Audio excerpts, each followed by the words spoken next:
Na hujambo, ni matumaini yangu ndugu mtazamaji unaendelea vyema. Karibu, ni siku nyingine nzuri tuangazie masuala kadhaa yanayoendelea kwenye uga wa kimataifa. Leo tunaangazia hali tete inayoendelea kule Iran. Ni wiki ya pili sasa maandamano yamechukua hatua kwenye taifa la Iran, na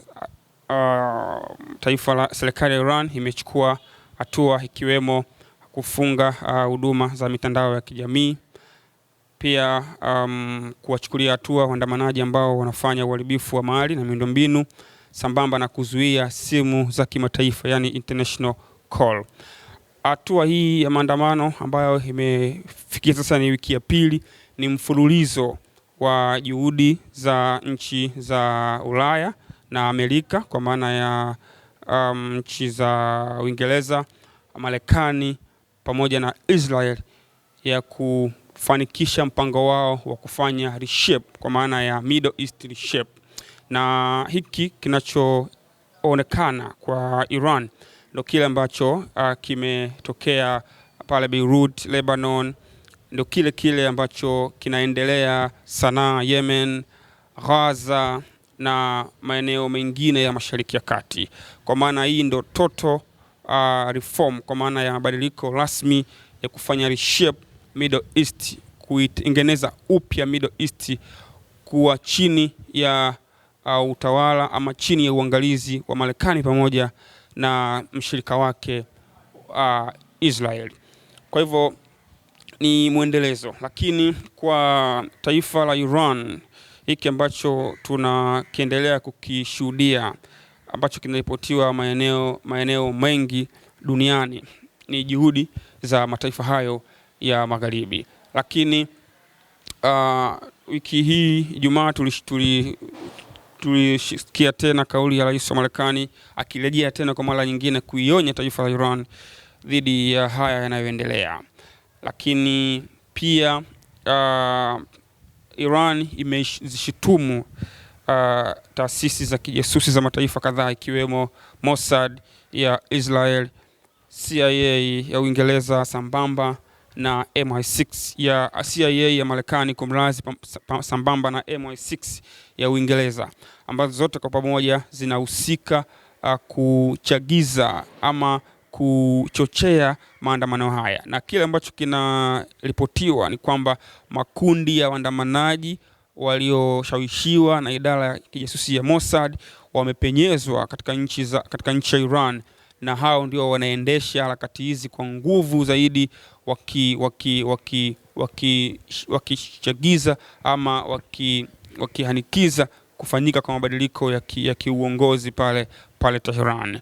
Kwa hivyo sambamba na hiyo, kama mtakumbuka, wiki moja iliyopita tulishuhudia kauli ya mfuasi wa Republican ambaye pia ni waziri wa zamani wa mashauri ya kigeni wa Marekani, Mike Pompeo, ambaye naye pia aliwapongeza ama alikuwa anawapa nguvu waandamanaji kuendelea na kile wanachokifanya, lakini akaipongeza pia idara ya kijasusi ya Mossad ya Israeli kuendelea kuchochea kile kinachoendelea Iran. Kwa hiyo hizi ni hatua ambazo mataifa haya ya Israeli pamoja na Marekani yanaendelea kuchukua kulazimisha mabadiliko ya kiuongozi ya kumuondoa kiongozi wa Iran Ayatollah Ali Khamenei sambamba na uongozi wake kwa ujumla. Sasa kimsingi, kama kuna nyakati ambazo pengine Iran ilipaswa kuanguka, kama kuna kipindi ambacho pengine mataifa haya ya magharibi, Marekani na Israel, wangeweza kuiangusha taifa la Iran, basi ni kipindi kile cha mwaka 1980. Ikumbukwe mwaka 1980 ni mwaka mmoja baada ya mapinduzi yale ya Iran ya kuondoa uongozi wa Mohammed Shah na kuanzisha uongozi mpya wa dola ya Kiislamu ambao ni Islamic State chini ya Ayatollah Khomeini wakati ule, kabla sasa hivi kurithiwa na Ayatollah Ali Khamenei. Kwa hiyo kile kipindi ndio kilikuwa nafasi kubwa pengine Iran ingeweza kuanguka, kwa sababu wakati ule Iran ndio ilikuwa imetoka kwenye mapinduzi. Mwaka 1980 kumbukwe, Iran iliingia vitani na Iraq. Vita iliyodumu zaidi ya miaka 8, na Iraq ilipewa nguvu zote, baraka zote kutoka kwa Marekani, ikiwemo usaidizi wa kifedha, silaha za kivita pamoja na taarifa za kijasusi kuhakikisha wanaiondosha serikali ya Ayatollah kipindi kile. Lakini vita ile ilidumu kwa muda wa miaka 8 chini ya usaidizi wa Marekani, na bado Iran haikudondoka. Lakini kipindi kile pia ndo mwaka ule mwaka 1980 ndicho ambacho kipindi cha Marekani ilifanya operation ya kuwakomboa wananchi wa Marekani ambao walizuiliwa pale Tehran mateka. Zaidi ya wananchi 50 wa Marekani walizuiliwa, na Marekani ilianzisha ile operation ya Eagle Crew ambayo ilikuwa chini ya chini ya kikosi cha Delta Force kuwakomboa wale mateka, lakini ile operation ilifeli. Ndio kipindi kile ambacho pengine zote tukasema kama kuna kipindi Iran ilitakiwa idondoke, basi ilikuwa kipindi kile. Lakini kwa sasa ni wazi kwamba Iran inapita kwenye kipindi kigumu, lakini uongozi wa Iran kudondoka kwa sasa itakuwa ni ngumu sana. Lakini tunachopaswa kujua ni kwamba hizi ni juhudi za mataifa ya magharibi kuhakikisha wanaihozi Mashariki ya Kati, kwa sababu Iran ni moja kati ya mataifa yenye mvuto kwenye eneo lile, lakini pia yana ushawishi na nguvu kubwa sana, na ni kitisho kikubwa kwa taifa la Israeli. Kwa hiyo juhudi hizi zinazofanyika kwa sasa za maandamano, manake CIA, MI6 pamoja na Mossad kwa pamoja nashirikiana kuwashawishi waandamanaji kuweza kufanya maandamano kule, wanawalipa fedha waandamanaji, kuharibu miundombinu na mali za taifa la Iran. Lengo ni kuondoa utawala na kuweka utawala mwingine ambao utakuwa chini ya mwamvuli wa Marekani.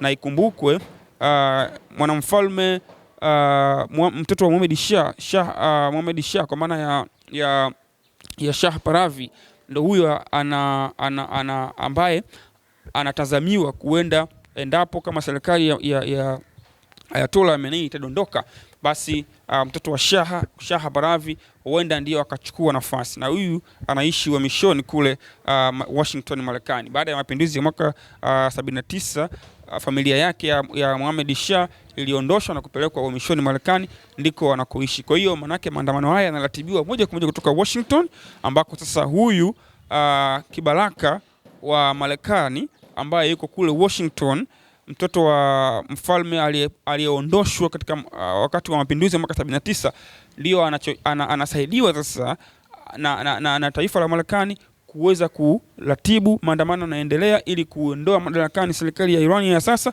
na kuweza kuingia yeye madarakani ili aweze kuwa chini ya mwamvuli na uongozi wa Rais Trump pamoja na Marekani, kwa maana awe kibaraka wa Marekani. Kwa hiyo hiki kinachoendelea, hali ndio ilivyo, lakini ukweli ni kwamba Iran ni taifa imara kwenye eneo la kijeshi, ni taifa imara kwenye eneo la kijasusi, ina silaha za kivita imara na zenye uwezo mkubwa sana. Kwa hivyo hii vita ni kubwa, lakini Iran anapambana na mataifa mengi, hasa ya Marekani na Uingereza pamoja na Israel, ambayo yanataka taifa hili lidondoke. Lakini hiki ni kipindi ambacho kwa kweli mataifa haya yatashindwa kumuondoa Ayatollah Ali Khamenei, kwa sababu tayari taifa la Iran ni imara na ni taifa lenye uthubutu na ubora mkubwa kwenye eneo la kijeshi. Kwa hiyo tusubirie, tuendelee kuona kile kinachoendelea, hali inavyoratibiwa, lakini kumekuwa na taarifa nyingi za upotoshaji ikiwemo madhara, lakini hata kule Iran kwenyewe wanaoandamana, kuna makundi mawili yanaandamana, ukiachana na wale ambao wamelipwa kuchafua serikali ya sasa ya Iran. Wako wananchi ambao wanaiunga mkono serikali ya Iran na wanaandamana kupinga maandamano haya yanayofanywa na makundi ambayo yanalipwa fedha kutoka kwa mataifa ya magharibi kuchochea machafuko kule taifa la Iran. Nimefika tamati. Ni mimi mchambuzi wako wa masuala ya kimataifa. Asante sana, kwaheri.